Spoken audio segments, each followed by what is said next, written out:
Good evening. I'm going to call the meeting to order, and we are going to begin with the presentation.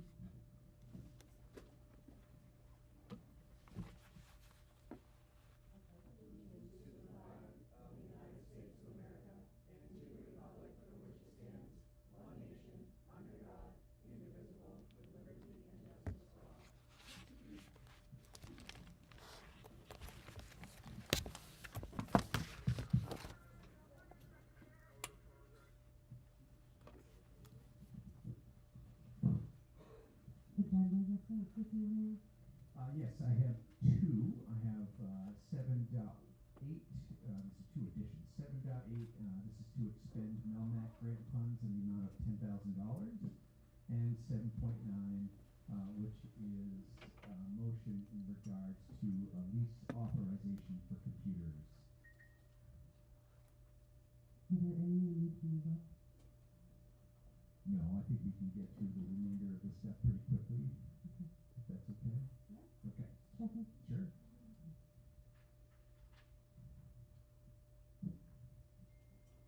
Alright. Moving on to 2.1, to approve the minutes of the April 8th, 2026 Board of Directors meeting. So moved. Second. Discussion. Alright, seeing none, we'll call for the vote. All those in favor?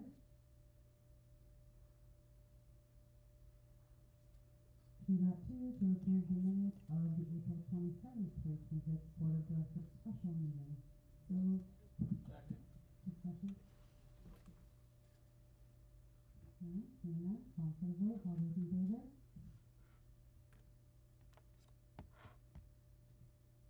2.3, to approve the minutes of the April 29th, 2026 SRRF public meeting. So moved. Second. Discussion.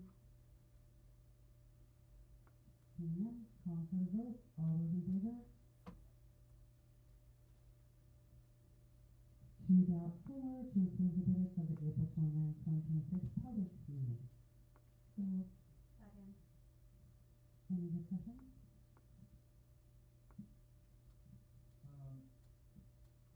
Would there be time for a discussion related to the article that was modified as far as what specifically the public or brought to us as far as the public mentioned specifically the cut to the article when it was actually we actually specified We could probably do that under other business, unless Margaret, you wanna address that now. I mean, it's not in the minutes, right? Like, that's not I know, part but of the, it probably needs to be mentioned to the public that yeah, Margaret a can cut address was that. specifically made for an item within that article. However, we can make a cut, it just doesn't necessarily have to be specifically for. Correct. It's not, yeah, exactly. It's not the determination of the public as to where that cut comes from or how it happens. Exactly. Yep. Do you think we need further discussion on that, Scott, or is that? No, I mean, I think we just made that public record. Yeah. Clarification, right. I appreciate it. Alright, any other discussion?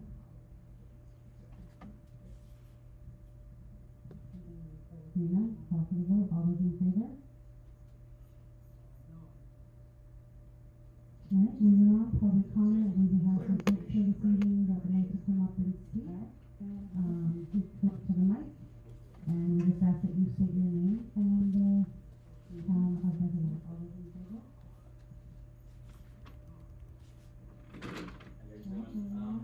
Sorry. Make sure the mic is on. If it's not, hold the button here. Come up to the mic, and we just ask that you state your name and, Light up for you. we'll just give it a tap to make sure it's on. There you go. You have to be very close friends with it. Professional. My name's Ben Hare. I'm a resident of Wilson. I have, my son lives up here in Sabatis. And so I guess I'll just get into it. My son is, biracial, and I have, all my kids are biracial. I have 5 kids.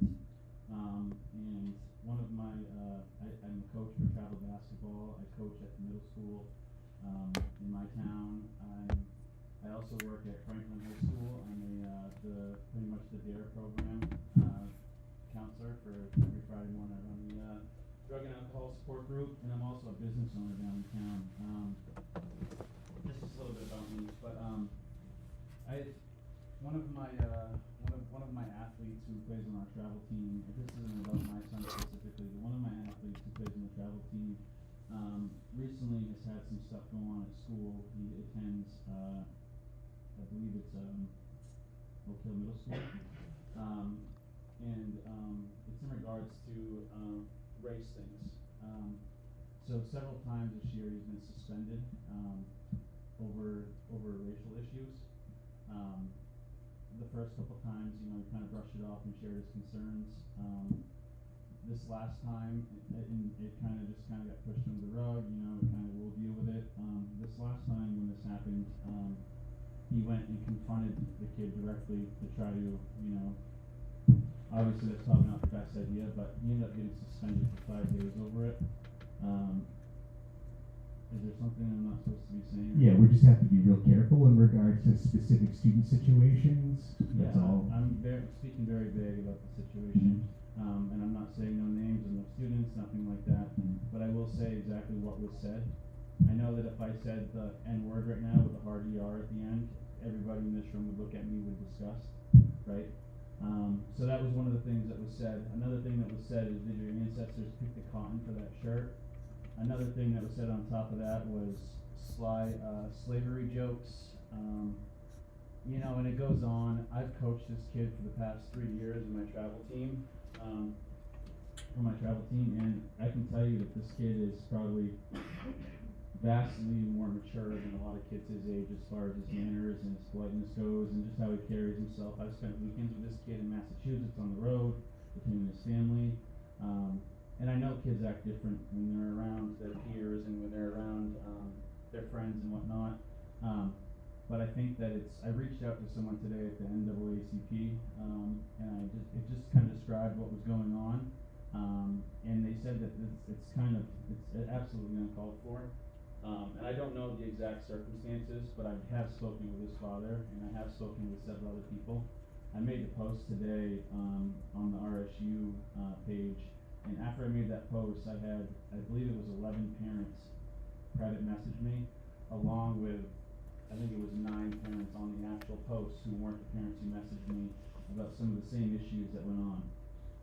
I believe I spoke with one of the people on this board, commented on it, and I would like to think that it was an isolated incident, because like I said, I do work with the youth. I'm a youth advocate down in Lewis and Auburn. This is something that I'm very passionate about, or kids, and make sure that kids have the proper tools that they need, but also at the same time I feel like kids need to feel safe, not only physically but mentally, and not like they have to worry about kids snickering about the way that they look and their color. And so yeah, that's just something that I've seen and I've heard, and it's Sabattis isn't, and Wales and Litchfield is not far out of the city. You guys are our neighbors. It's not like diversity shouldn't be like out here, and I'm not saying that it is, and I know that you guys aren't directly the cause of it, and I know that this is not a time to have a conversation, and it's just listening time, but I think that it's important that everybody kind of goes back through and does their due diligence and make sure that we're properly looking at things circumstantially. And I know it's not a thing as a whole. I don't think that every kid in Sabattis is saying racist stuff, because I coach a bunch of kids out here in Sabattis as well. But I think that it needs to be looked over again, and I think that you guys are the professionals. You guys are the ones who make the calls. And we, as a parent, my son is going to be attending the high school up here next year. Switching back out this way because I have 50-50 custody with him, and it's just something that I'm concerned about. My son's tan. He's not the same skin color as me, and it's been an ongoing thing my whole life, dealing with my kids. you know, I've dealt with it off and on, and it's frustrating. So I just hope that maybe you guys can take that into consideration and double down on it, maybe check, cross the i's, dot the t's, and just double check on it. Thanks, guys. Thank you, appreciate the comment. Anything else?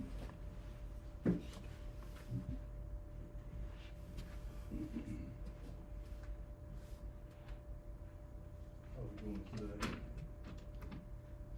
My name is Keon Shepherd, and I am the parent of a student that has had a few issues at school.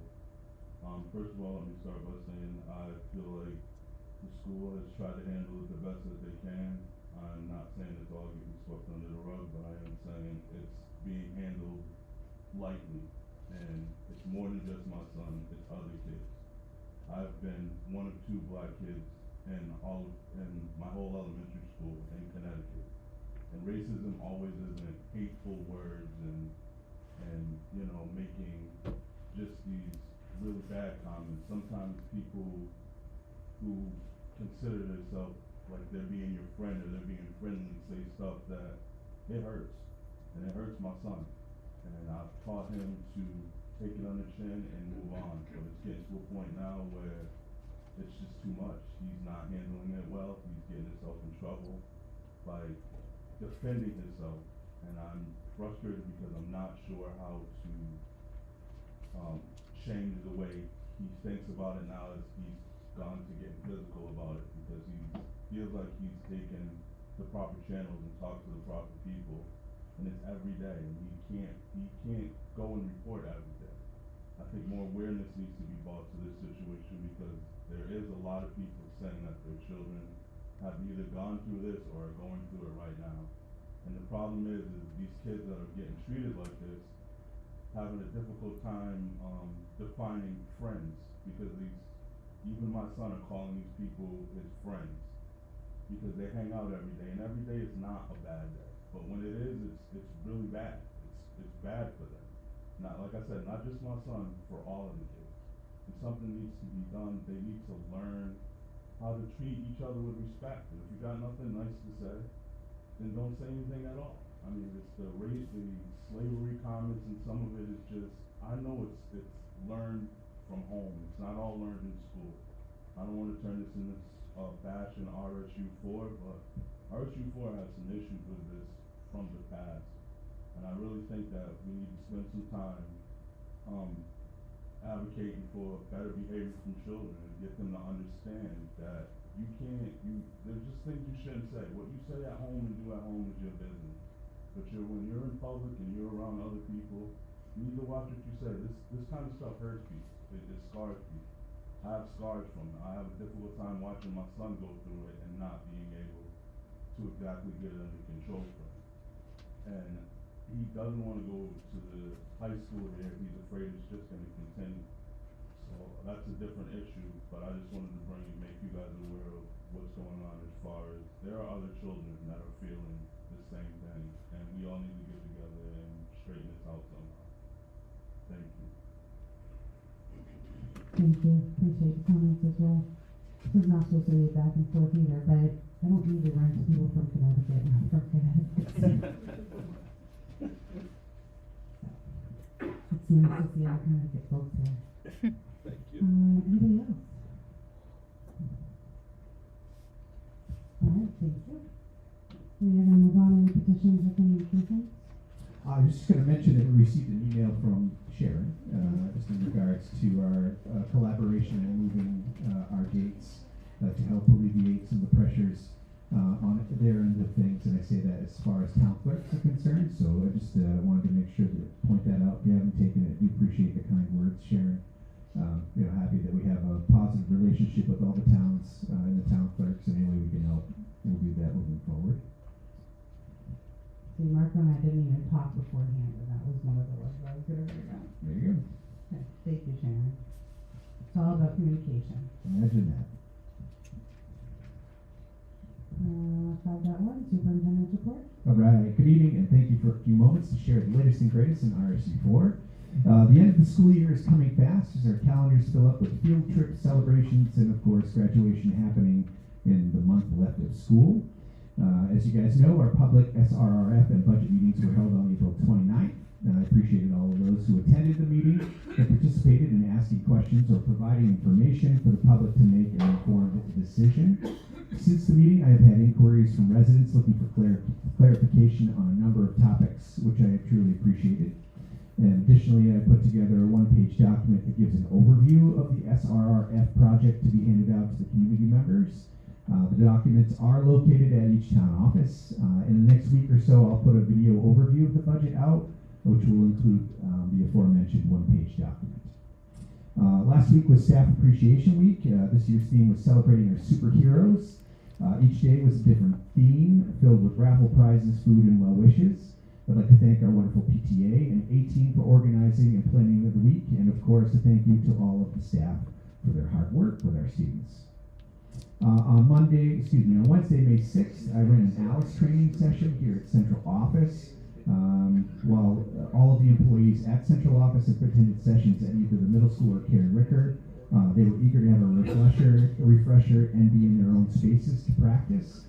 Just obviously this is a different building than the other one, so just locating exits and ensuring that we know what to do in an emergency situation. And lastly, I attended the National Honors Society induction ceremony at Oak Hill High School on May 7th. The NHS chapter inducted 11 new members. The ceremony is always well attended by parents, and the student body is always well behaved. A huge thank you to the NHS advisors Jack Carney and Chad Druin for organizing the event. And that concludes my report. All right, thank you, Martha. Director's reports? Yes, I have those two. Those were in your packets, but just a quick overview for those of you guys who have not either looked at them or for the public. Just from Shelley, Director of Curriculum and Assessment and Instruction. We've done our access testing scores were released, showing great student growth. If you guys don't know, that's the multilingual test that we give our multilingual students. So we've showed great growth, and the data will be used to determine the instructional plan for the coming year. The ELA Curriculum Committee has narrowed its review of curriculum program options to top 2 contenders, and the next step is to schedule visits with districts using the programs.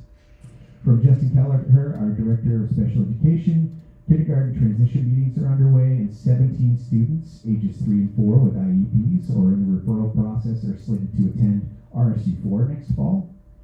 21 students who receive special education services are slated to graduate next month, and the department is working to solidify contracts for specialized services, meaning OT, PT, speech, BCBAs for next fall.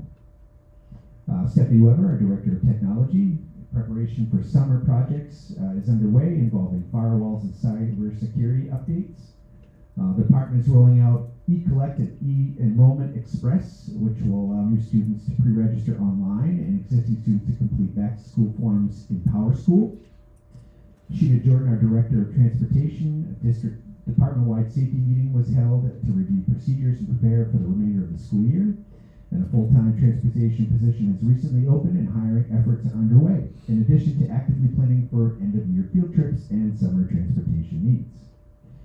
Sean Knox, Director of Operations for Facilities and Grounds. He's completed several projects during April break, including paving repairs at the high school, a new cross-country bridge, and new scoreboard installation, and is planning a security at first or safe assessment this summer. Also in nutrition, they've served over 17,000 meals in April and will provide a reimbursement meal option through its sponsored breakfast and lunch programs for students attending summer school programming at Carrie Ricker and the middle school. And last but not least, Jim Palmer in all things athletics at the high school and Director of Adult Education. The spring sports season is in full swing with several teams positioned to reach the playoffs. We do know that Mackenzie Wardwell received the Don Dow Scholarship at Maine Interscholastic Athletic Administrators Association Conference. Smoke is a mouthful there. The Adult Education Program will recognize 9 graduates on Thursday, May 28th, who earned their high set or high school diploma. And those are some highlights from the director's reports.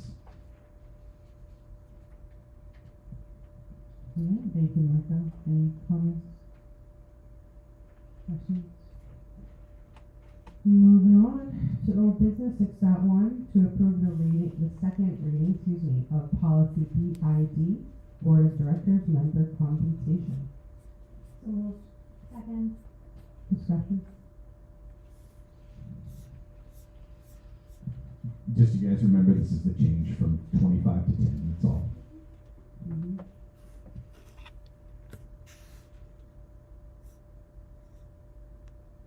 Alright. Hearing none, I'm gonna call for the vote, so all those in favor?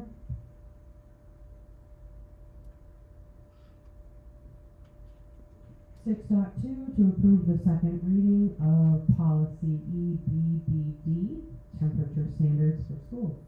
So moved. Second. Discussion.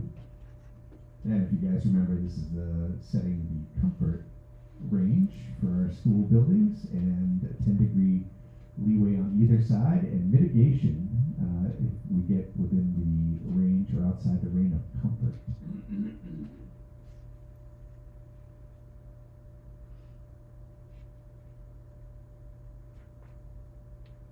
Okay. Okay, no discussion, we call for the vote, all those in favor?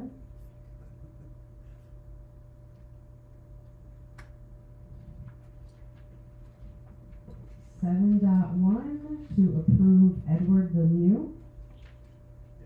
Okay, as the CTE exploratory instructor for Oak Hill High School as recommended by the superintendent. So moved. Second. Discussion? What's that? What's that? What about for me? Nothing, he's just giving you a hard time about your pronunciation of French last Is names. that, I am French though, but we say, but I say La Liberty, not you guys say like La Liberty, but we're La Liberty. Anyway, go ahead, make fun of my, That's good, Scott, that's good. my accent. My husband does too. We all make fun of my accent. And I get my New Yorker come out too, so watch out, I got coffee. Oh. Yeah, it comes out too because we're super close. Did you hear this evening? He's not. Okay. All those in favor?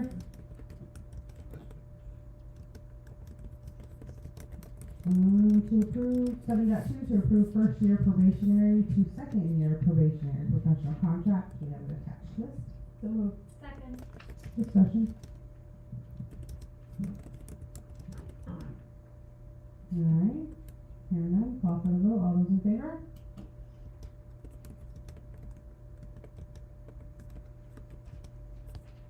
Seven dot three, to approve second year probationary to continuing professional contract. So moved. For the tax Second. Excuse me. Discussion?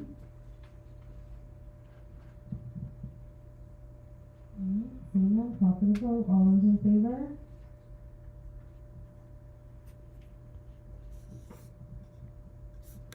Seven dot four, National History Day presentation. From Cody, gift to the town for the students.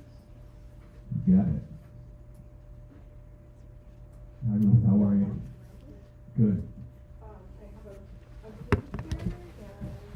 Feel free, Ruth, if you take the microphone right out. We can give you a couple extras too if you'd like for the kiddos.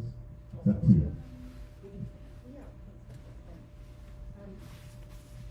We got a question to the projector. Thank you for having us here today. I brought a few students. We had a few others who were going to join us tonight but had sports conflicts so couldn't make it. And so I wanted to highlight their work. Okay. So Stephanie's just going to hook up. It's a very brief PowerPoint, but basically I wanted to talk today about National History Day. These students have been involved in a year-long project where they picked a theme to explore in history, connected with their personal interest, and really dug deep. And so they had to look and interpret primary sources as well as secondary sources, and to be involved in a competition. So I apologize, I'm used to used to setting up in my room and having everything, you know, ready to go. Yeah, Ruth, it's no issue. Take your Okay. time, all right? It's not a problem. So, this is an annual statewide well, actually it's a national competition, and there's, a statewide, so we have a regional and then a statewide competition. The focus is on historical research, interpretation, creative expression. It's designed to improve historical literacy, critical thinking skills, and research skills. And students, they choose a topic based on the year theme, and then they present their findings through various projects. You'll see a project over here. Victoria's in 8th grade, and she did her exhibit on the rivalry between two cosmetic gurus in history, and we learned a lot about different things as far as like animal testing and how they the way that they worked off one another and competed with another, kind of revolutionized the industry. So basically, I try to really focus on what are the kids' interests and go from there. So we went to regionals. We had 14 students that applied to go to regionals. 12 were actually went because there's so many criteria they have to hit and very solid deadlines, and that's not always able to happen. And then they either have a documentary, exhibits, papers, performances, websites where they kind of filter through all of their research. And then, in addition to this, so we first, the regionals, we went to USM. They have specific interview times with judges, so they have to know their topic really well. So you'll see them on the bus, on their way, practicing answering questions with the other students. They are interviewed during the interview time, and then they come out and they get scores, and they get invited to, hopefully, states. The top 2 from states go on to Washington, D.C. for a bigger competition. We've been doing this for 3 years now. We've only gotten 3rd once, and had hoped to go to Washington, D.C., but then again, there's fundraising to be had for that. Not as easy as it would seem to win and go to nationals. So 3rd year competing, students in my English language arts class, we focus on research, writing, listening, and speaking standards. 8 students went on to state finals this year, and I've been talking with the social studies department because I have 8th graders now who are going up to the high school that want to continue in this competition, and I have freshmen writing me and emailing me this year, Mrs. Colby, please, can you do this with us next year? We missed it. So I talked with Nikki Kamiri and the social studies department, and they're willing to support. So between us and collaborating between the 2 schools, we're hoping to expand. Just wanted to show some pictures. There are the kiddos for their awards at USM, and it was also a great time to be on campus, to walk about, to hear the kids talking about, oh, I love this college. And when we went to UMO, they're thinking, oh, this looks like a really nice campus. Where do you think you're going to go? Maybe I'll go here. So I see the kids, the pride in their faces, they walk out of those interview rooms, and they go in very, very nervous, and they come out with a smile on their face. There's nothing like that feeling of seeing that with my students. I also have a parent here with me, Sharon Maxwell. She's been with me as a parent volunteer every year, and she always comes with supplies. She'll have everything from Band-Aids to crafts to keep the kids entertained, because it's a long day. I mean, we're there, you leave 7 and get back around 5. Yeah. So, that's it in a nutshell, and I'm gonna also invite them to speak. Like she said, my name is Sharon Maxwell. I am Victoria's mother.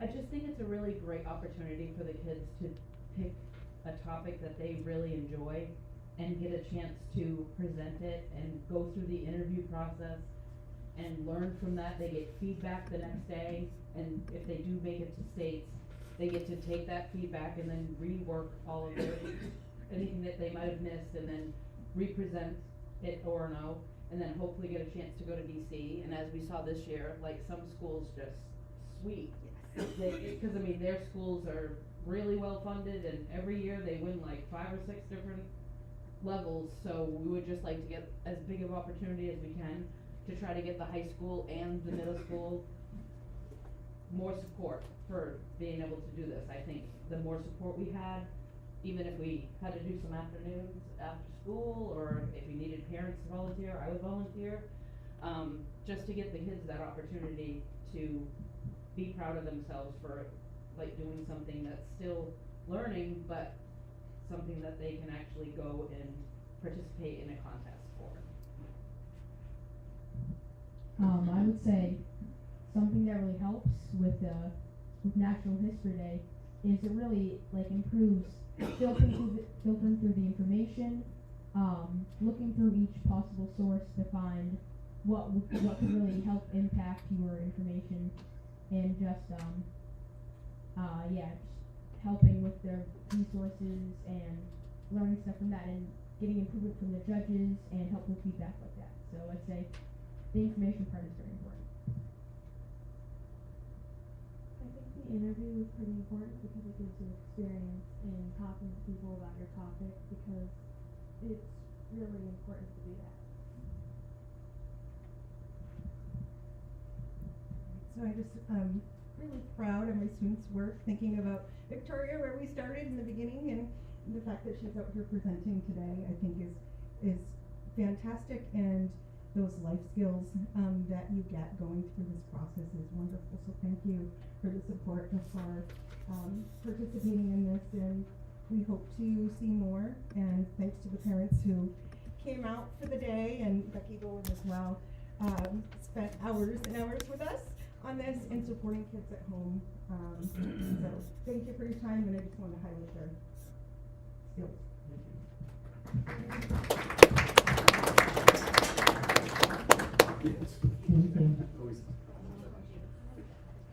Can we ask a question? Is that okay to ask a question? Yeah, are we gonna ask Christy? I was gonna ask a question too. I was curious about the two.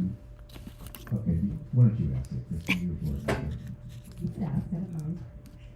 Tori and Stanley, do you mind coming to the mic, because I'm going to ask you both questions.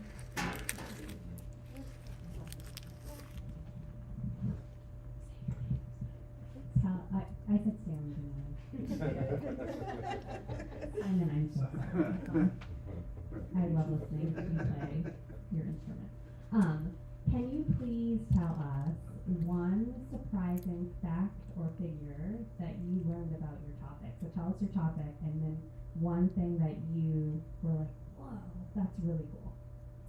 So my topic was the French Revolution. So I kind of focused on just like the democracy of it, the impact of that after. But Maximilian Robespierre was like a key figure in that, and I'd say something that was like really like kind of like wow, I was filled with awe was like how many people died in that. Over 17,000 people were executed, mostly by the guillotine, and Maximilian Robespierre helped with that. So that was wow. Thank you. I was surprised by how cutthroat their rivalry was, because at one point Rubenstein literally hired Arden's ex-husband to work at her place to like back What were the two companies? What were the two cosmetic companies? Helena Rubenstein and Elizabeth Arden's companies, they went by their names for their company. Yeah, that's great.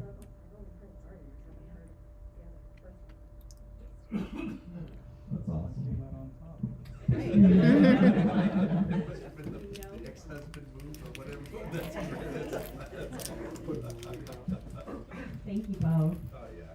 And what's really exciting is for high school, they could earn up to $12,000 scholarships for placement in the competition. So, And Ruth, I'm sure you guys have had the conversation. I know that Simon has an older brother at the high school, but just like that academic decathlon, the FBLA, like all of these, and again, it's one of those deals where kids who well, I think about public speaking in general, right? Having to react and think on your feet when people are are speaking to you, especially about a specific topic, so important. And those are other opportunities, and this is fantastic, and I hope it continues through the high school. But those are fantastic skills to have, and those are another set of opportunities if you guys are looking for them through academic decathlon or FBLA in particular come to mind with those. In fact, that is what sort of inspired me to have a competition at this level, because I knew my kids needed that, and a lot of my students do go on to those programs. And I honestly did not think the high school had capacity for this. And so my freshmen had asked me last year if I could continue. I'm like, you're gonna go up to high school, and there are several in Academic right now.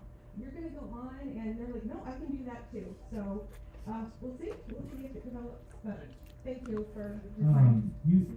I kind of heard that, like, this program could be, more competitive if there was funding available. I mean, have you considered doing any fundraising or coming to the board for? Yeah, we do have some, that is embedded, basic supplies in, but I think what Sharon was referring to is that there are people that have been doing this since the very beginning, and so they have learned, and I'm learning to grow, and so doing some research, and then, yeah, additionally, it's just hard right now, as you know, the budget season to ask for anything, and I have done a number of grants for the middle school. Michaela will look at me, donors choose, I've done those kinds of things for fundraising before, so, but I would definitely keep that in mind, do a little more research. Thank you. Thank you guys, I really appreciate your efforts in coming this evening.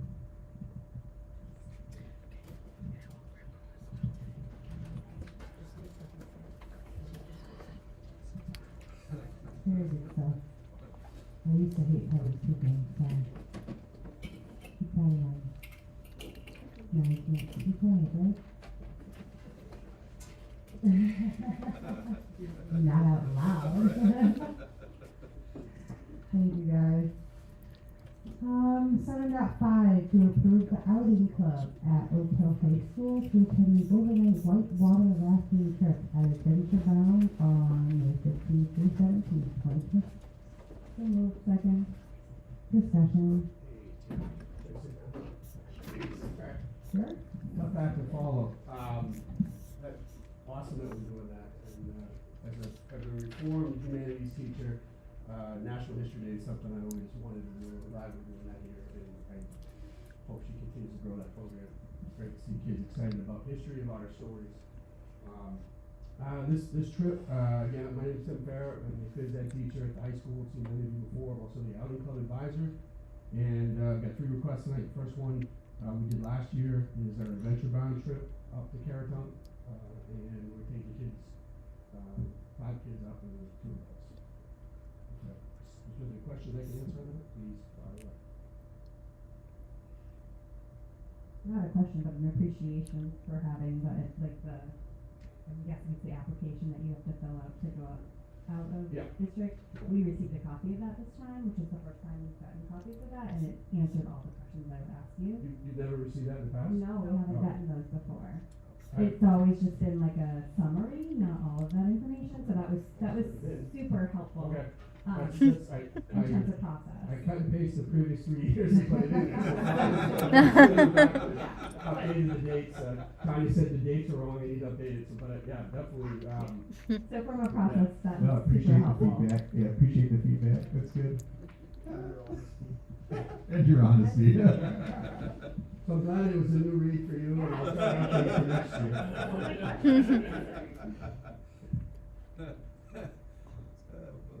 Probably wondering why we ask these crazy questions to him, because We he already knows all the answers. I look at it as an opportunity. Good answer. I have a question. Are there any kids that haven't been able to raise the 125 they need to cover the cost of it?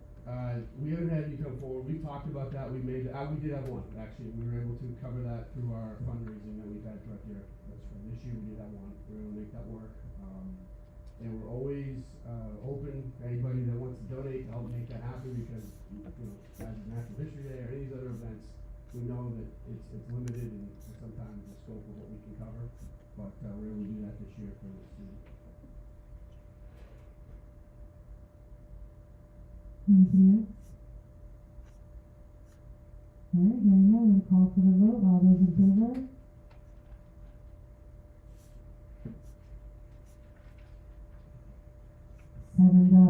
To approve the outing club at Oak Hill High School to attend an overnight camping hiking trip to Mount Katahdin on July 22nd, 24th, 2026. So moved. Second. Discussion?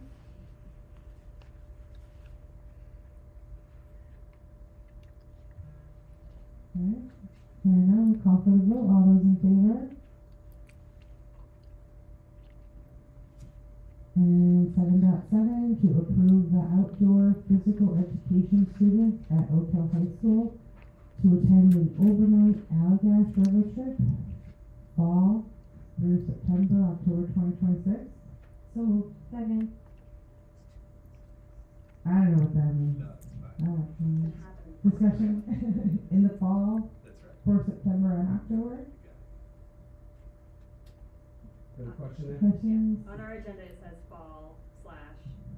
On our agenda, it says fall / September, October. It's probably me that wrote that, so I probably should answer that. The window of time is what I'm asking for. You know, I think sometimes looking to raise the money, to put the logistics together, and the planning it takes to go on a trip like this, I need a little bit of wiggle room, because you're looking at conditions on the river that can change, and I'm working with Jim to try to work around schedule of sports for one thing, some other school events. So I'm asking for a window of time, I guess, to do that, and then when that's established, obviously, that'll be from the public knowledge. That makes sense. Thank you. Anybody else? I don't have a question, but just a comment. Like to see you, challenge you to expand upon some of these programs for the upcoming years. With 5 students on the first one seems kind of small. I'd like to see you do 10. I'd like to see 10 as well. We had the capacity to take 10, and 5 signed up.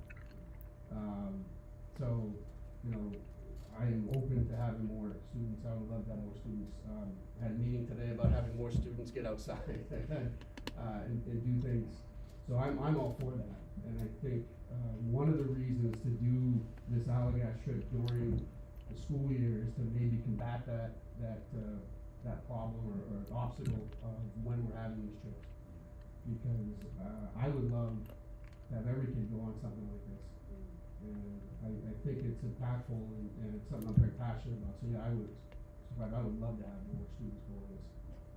We hiked Mount Pisgah this week with our phys ed students, and some of those kids have never been up that mountain, and that's 25 minutes away from me, right?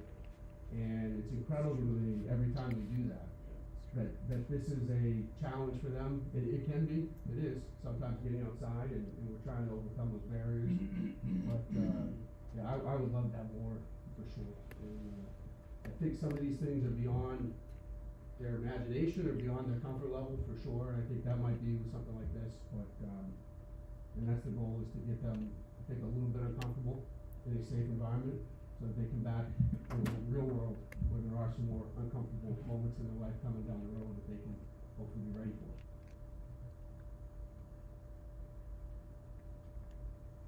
Alright, anybody else? Alright, hearing none, we'll call for the vote. All those in favor? Alright, thank you. Thank you. Thanks, Jim, good to see you.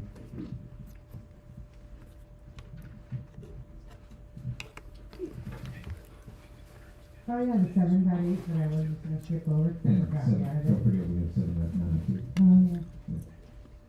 Take it away, Marco.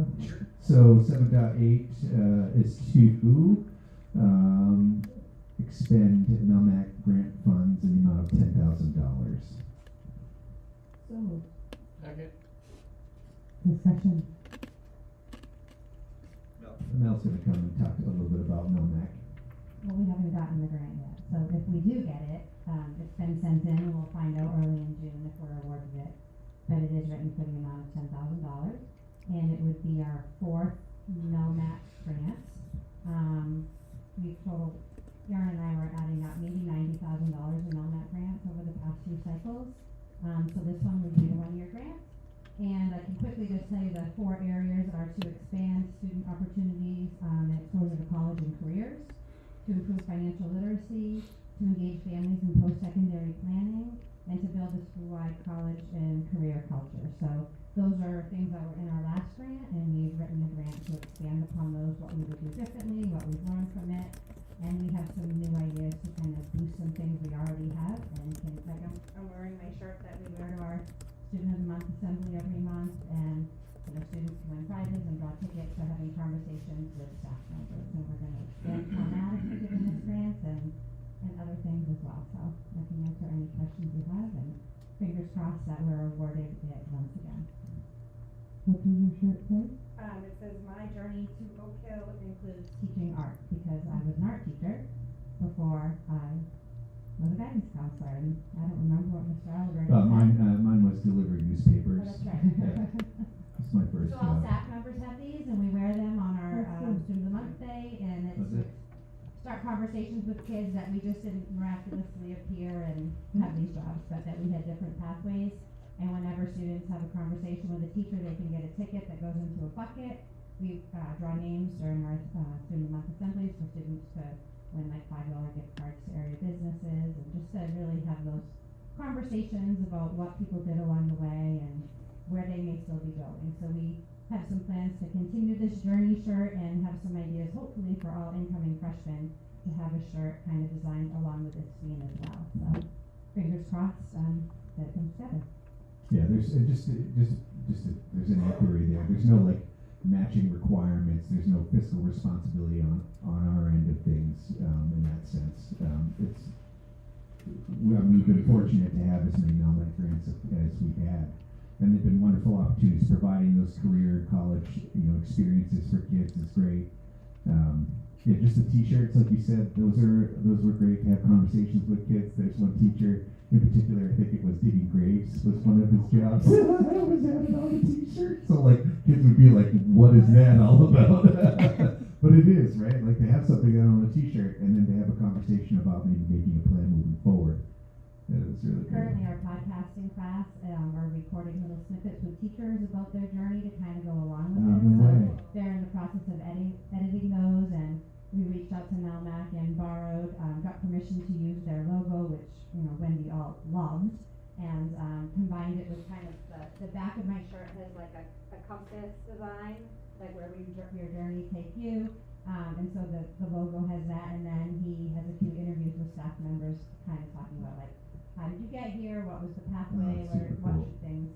So when those are available, and they'll be available to watch on the screens or sent out, I'm not sure what that format is, but that class is working on those, which is really exciting. That's awesome. Any other questions? This was an agenda adjustment. Yes. Could you repeat the item for me, please? Sure, yeah, it's to expend, the way that I wrote it, was to expend, Melmac grant funds in the amount of $10,000.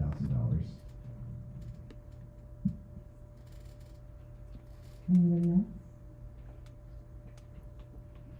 Alright, hearing none, we'll call for the vote. All those in favor? Thank you. Good luck. Where we go? Thank you, Mel, appreciate it. Moving to the next one. 7.9? Yes, 7.9, I have to read this one because it involves a lease, and so there's legalese to go with the lease. So the motion is, I move that the resolution entitled, "Resolution to Authorize Lease Purchase of Computer Hardware in the Principal Amount of $126,650 be adopted in form presented to this meeting." I don't No. know if you can. I don't think you can. I just read it out loud. I should just slid it over to you, Nicole. Sorry. Sorry. I move what Marco said. No, I'm just kidding. I move that the resolution entitled "Resolution to Authorize Lease Purchase of Computer Hardware in the Principal Amount of $126,650 be adopted in form presented to this meeting." Second. Discussion. Does everybody have this? All right, let me just explain to the best of my abilities what this is. We might have to call in Sam. If that's actually, why don't we just call in Sam? Call in Sam. I'm gonna phone a friend Yeah. here. Yeah, I do. So, Sam brought this forward, on Stephanie's behalf to finance the facilities this evening, just to have a conversation about, the lease purchase program. And so Sam will give you the details on it. Thanks, Sam. Sure. So this is coming to you from Finance and Facilities as one of the items that we brought forward for a potential year-end expenditure. So this is the time of year that committee takes up, potential unbudgeted expenditures with funds that were not used for budgeted purposes. So this year we had many elective health coverage changes that left some health insurance budgeted funds unspent. We had some open positions, and we also had, some different directors in their departments reallocating. So we had some monies left over, and this is a lease that would have been for you in a month anyway, because this is the teacher laptops that were put into the budget for technology. Forthcoming, you will also see the iPad lease that was also brought forward to you in the technology budget. So those are included in FY27 budget documents and everything that you've reviewed and was passed on the budget meeting floor on the 29th, and will go to the voters. So those are purchases that are planned. So what this is doing is just moving the timeline up for a couple of reasons. Stephanie has advocated for expediting the timeline for the teacher laptops so that they land earlier, and it gives her team time to prepare and deploy those devices in preparation for the school year, because they'll also be preparing and deploying the new iPads. So that's a lot of work over the summer. So having just some opportunity for her team to have time to prepare those devices at different intervals and get them in the hands of staff prior to school starting. But it also allows us to be flexible with our year-end funds and to make a lease payment ahead of time. So that will either allow us to pay the lease off early if we move forward with that lease. The Finance and Facilities team also talked about the option to buy them outright if there were enough funds available at the end of the year, which would yield a savings in interest and does have a lower purchase price. So I found that in the small print in the actual lease document. So that's about a $3,000 saving off the principal amount if we were able to do that. If we were to move forward with a lease purchase, though, this board needs to authorize that lease purchase. So you have a copy of the resolution in front of you, which has all of those details. And we discussed, continuing to analyze as we get towards the end of the fiscal year, whether we would just make that first payment or whether we would be able to shoulder an outright purchase at the end of the fiscal year. So the resolution is coming to you because we need your approval to enter into a lease, and it would have been coming to you in a month anyway, and will be for the iPad as well. Thank you, Sam. Go ahead, Christy. I'm trying to formulate my question. Sure. So we did talk about this in CAI today, and I'm looking at the number that was given to us, and it's different than what's on the lease. So I just want to make sure that this 126,650, the number that was given to us was 132,540. Checking. So I just want to double check that.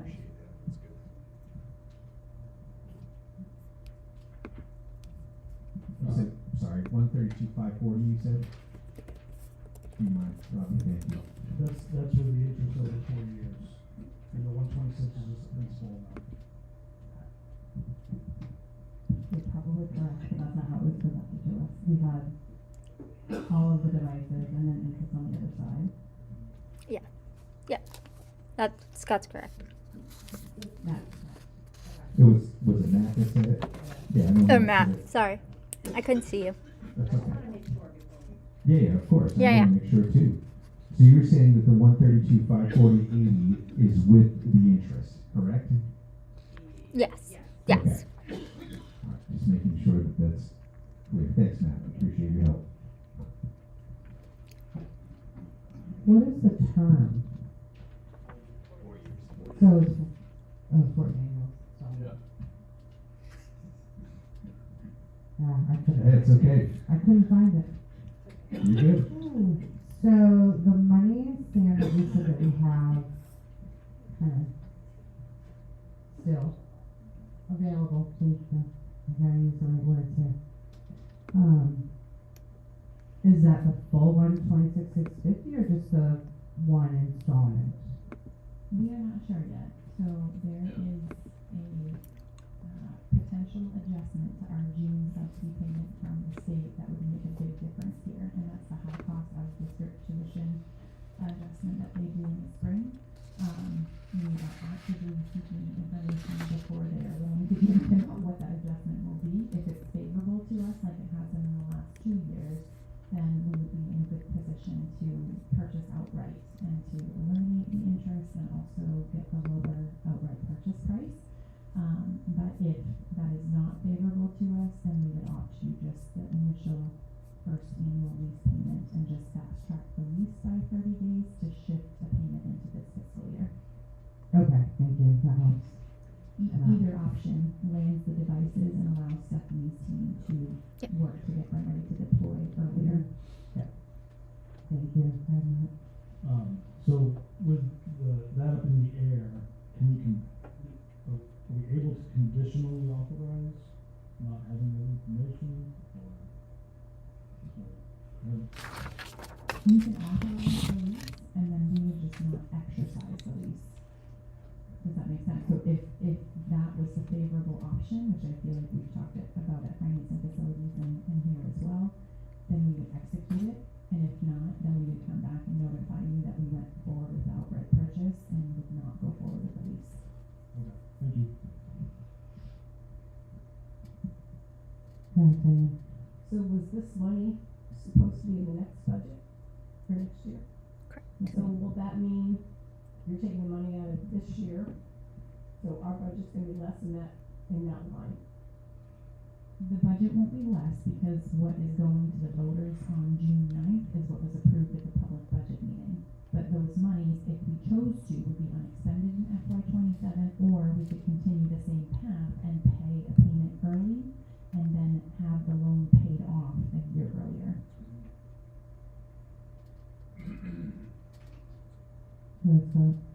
Maybe I'm alone here, but I remember during budget talks, we were talking about the iPad lease for students. I just spaced it. I don't recall any discussion about teacher computers or laptops. So maybe could I get a refresher as like, are these end of life? Like how necessary is this? How old are they? Yes, so the current teacher devices are 2021 Intels. That really is about 2019-ish that they started making them. And they also can no longer do security updates. So they will no longer be on the latest Mac OS that is provided. And the costs of repairs for them right now are significant. And Apple released the Neo at a lower price as well. So this device is something that's going to be on back order as well if it's not purchased sooner rather than later. So just keep that in mind if we do wait until later, that they could at that point be on back order. We're being told they're a hot item for education because of the lower price. Can I follow up? I know we mentioned with the Chromebooks there was like no value for buyback. What's the situation with buyback? The buyback for the Neo, guaranteed by Apple, is $100 a unit. So that would be $17,000 at the end of 4 years. There are other companies as well that we would put that out and see what we would get.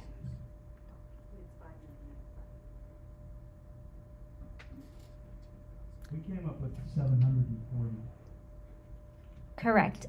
So we had budgeted for MacBook Airs, and Apple surprised us with a new MacBook Neo for the laptop. And so I had gotten one, tested it, and it is a fantastic device. for staff, and it works beautifully.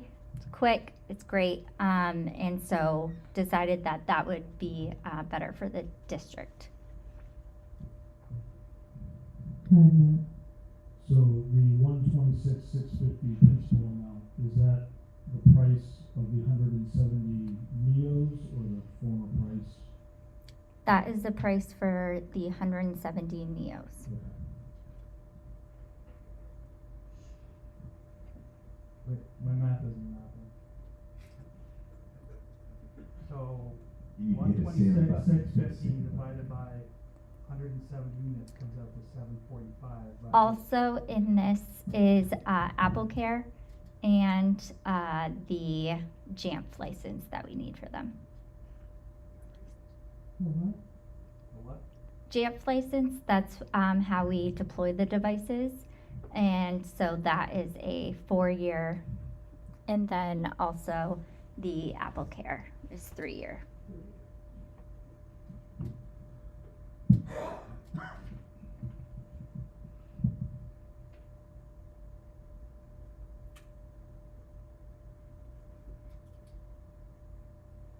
It doesn't say that there is, but it doesn't say that there isn't a prepayment penalty at any sort, so we can. There go is off not. that. Yes, we can. It's silent, so. Yeah, we did.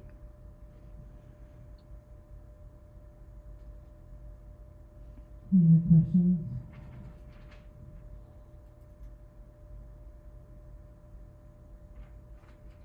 Alright, hearing none, gonna call for the vote, all those in favor?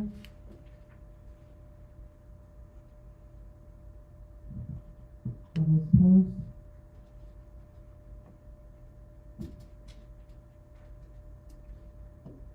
Motion passes. I didn't read it, I didn't add it, though, but. Thanks, Dan. Is that it for, or no? Now we're defining some facilities, right, committees. This committee met tonight at 7 o'clock. I'll go over the finances, year-to-date, general revenues, year-to-date, we've received $18,781,441.11, which is 81.18% of anticipated revenue. Last year at this time, we were at 82.09. And it says that, well, Sam told us that, expenditure projections to plan for this year, for the year-end fund balance, which we talked about, to support the 2027, budget. Our recommendation is to the committee tonight, are in light of those analysis, we anticipate larger June subsidy payments from the state similar to last year.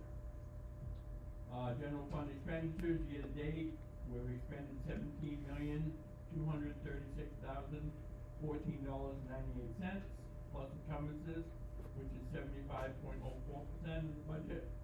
Last year at this time, we had expended 75.90%.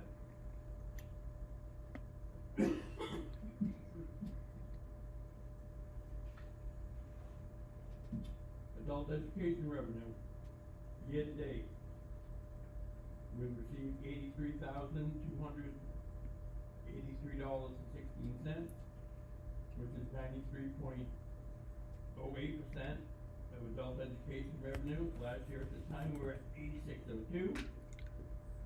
Adult education expenses, year-to-date, we've expended $67,267.70, which is 75.46% of adult ed budget.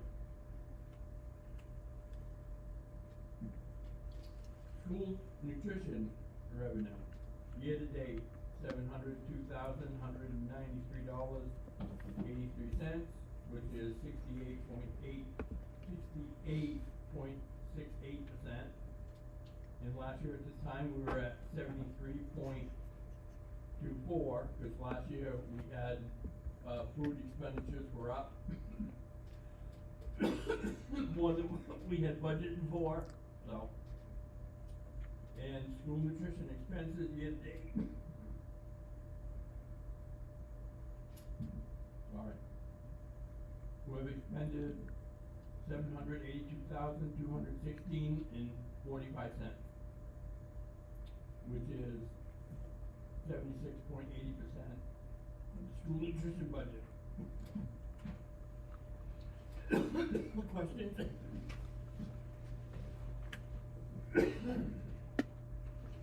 Underneath, we talked about at the meeting, year-end purchases, playground equipment at Libby Tozier, the laptop purchase, and the loan payoff. We also talked about possible donation for lighting the football field. We're getting ready to start 26 audit.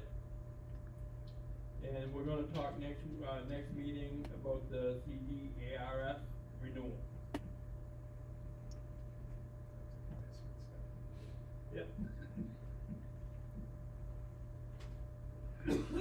Questions?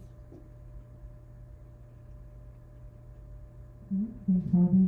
Yeah. And then we have CAI technology. We had a technology meeting with Stephanie tonight. We talked about teacher device refresh and choosing the MacBook Neo lease rather than the MacBook Air, and that is a lot cheaper than the MacBook Air. We've already been through all the information for that. The student device refresh at Oak Hill High School, iPads. The budget includes $48,695.13 lease payment for an iPad device refresh at Oak Hill High School as part of the ongoing student device replacement cycle. It doesn't include the 2.99%, which Apple is now charging interest. They were not, now they're charging interest. We talked about, online registration forms are now live on the district website for pre-K and kindergarten. It's a new digital form, and you can go right through the district website. It's streamlined experience, new families enrolling, and it replaces the paper-based process and integrates directly with PowerSchool for faster, more accurate data. And back to school forms will also be on PowerSchool as well for families, and it will, parents will be able to change their own information on there, so that would be awesome. There's a new asset management system that has been implemented. It's through Frontline Help Desk, enabling the tech team to accurately track all devices and equipment across every building, so they know where there's a device. It provides real-time inventory of district-owned technology and supports device assignments, condition tracking and life cycle planning, shared resources for curriculum assessment instruction, and reduces the redundancy and improves district-wide visibility. We also have open positions online as well on Applicant Tracker. It's live and active and receiving new applicants. Building principals now have a centralized view of candidates with new submissions coming in daily. Next year's professional development goals include, for PD, how to make iPad more an accessible tool, working with teachers on leveraging built-in iPad accessibility features to support diverse learners through all grade levels. They're looking for more purposeful and intentional technology use, and creativity with technology for students. We also talked about needing a policy for AI, maybe something in the handbook, and what can it be used for and why, like something in general, some policy. And we're looking to have a policy on keeping or deleting digital student data, because it gets to a certain point where there's too much in there, it's gonna start charging us, so what are we gonna do with that data?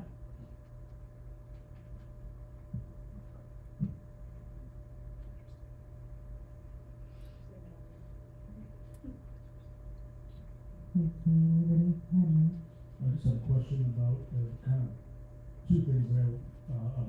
The tech tracking the location, is that affiliated with the students, as they move about throughout the building? Or is there any data? There's no, it just says who has what device, basically, so that we know we didn't get so-and-so back, or device back after they left. Okay. That's all. It's not like a time. No, no, thank you.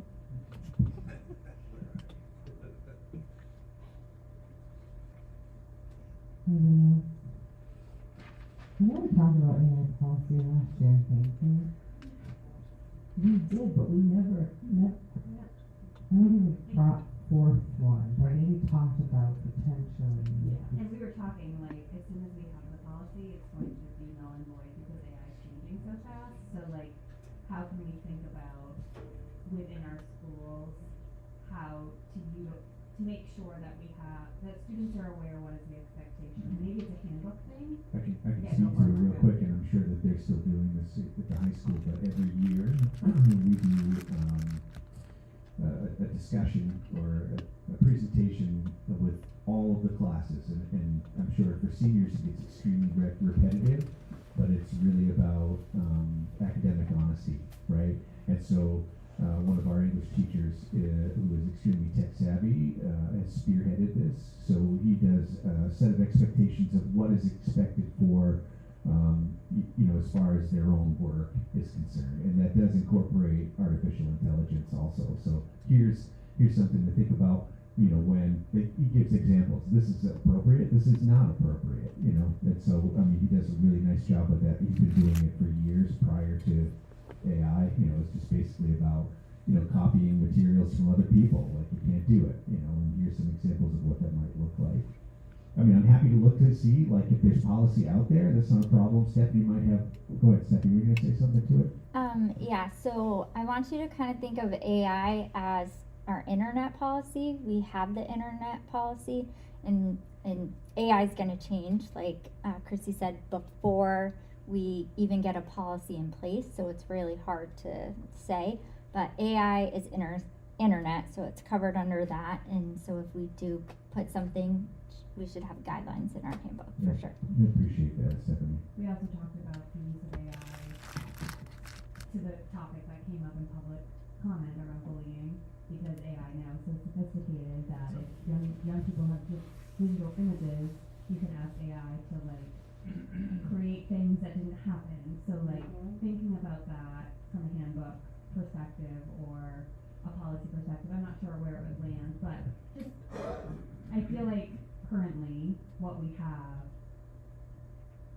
it's very vague, and we may want to consider thinking about just how to make sure that we're clear with what our teachers are expecting, what our parents, what our kids are expecting, as we move into a new academic year. I just gotta state that as a policy. You can do that. Yeah. Alright, anything else? Okay. Alright, thank you. Moving on, number 9, board member comments. Go ahead, Robbie. Yeah, I would really like to address what we heard tonight in public comment, and I'm not gonna get too deep in the weeds on it, cause I know we really can't, about things that would, consequences to those actions and stuff like that.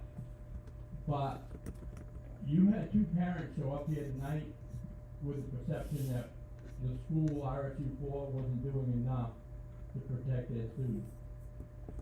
That kind of breaks my heart. And nobody is ever born a racist, it's learned, and we can't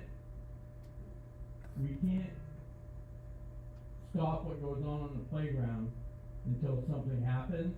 But when it does happen, we need to have zero tolerance about it. And whether it's bullying, hazing, racist comments, those are the things that protect our students, all students, and somebody's perception that we're not doing what needs to be done can spiral out of control very, very quickly. And today with social media, people make comments on social media and it's happening, you know, and he was right, I read those comments. There were 10 or 12 other people that made the same comment. Now, whether their students are coming to administrators or not, or staff, but we have to make sure that when we do, that it has to be zero tolerance. We have to come down, whether it's through the resource officer, you know, or consequences with the policies that we have, but it's definitely gotta stop. Because one person's perception can poison the whole district. And it's gotta end. And, you know, like I said, we really can't go into it here very deeply, but I think that these parents taking the time to come here tonight, they're at the end. And I don't think that they're not without cause. That Thanks, Mandy. Anybody else? Christy? I just wanted to show appreciation to the Litchfield Select Board for including Litchfield School Board members in the town scholarship process this year. So over the weekend, we received some communication from our Select Board with 2 applications for the Litchfield Scholarship, and were asked to provide feedback on a quick turnaround, but it was okay because they had 2 awards to give, and they made their decision on Monday night. And I had responded and said, you know, it would be great to kind of come up with a joint process around this. So I think we're gonna work together to come up with a rubric of how we select the Litchfield Town Scholarship recipients. So I just wanted to say thank you to our town manager and to the Litchfield Select Board for doing this. Thank you. Go ahead, Teresa. I was wondering if we could kind of be kept abreast of what direction we're going with the bullying and racist comments. Are we, in the future, is there a curriculum maybe we're providing to students at different grade levels? How are we preparing our kids for this? And understanding what the staff has to go through for it, and maybe having a committee of admin, a parent, whoever might fit well in a committee to make sure we're doing everything we can so that kids don't feel like the parents were saying that they were feeling.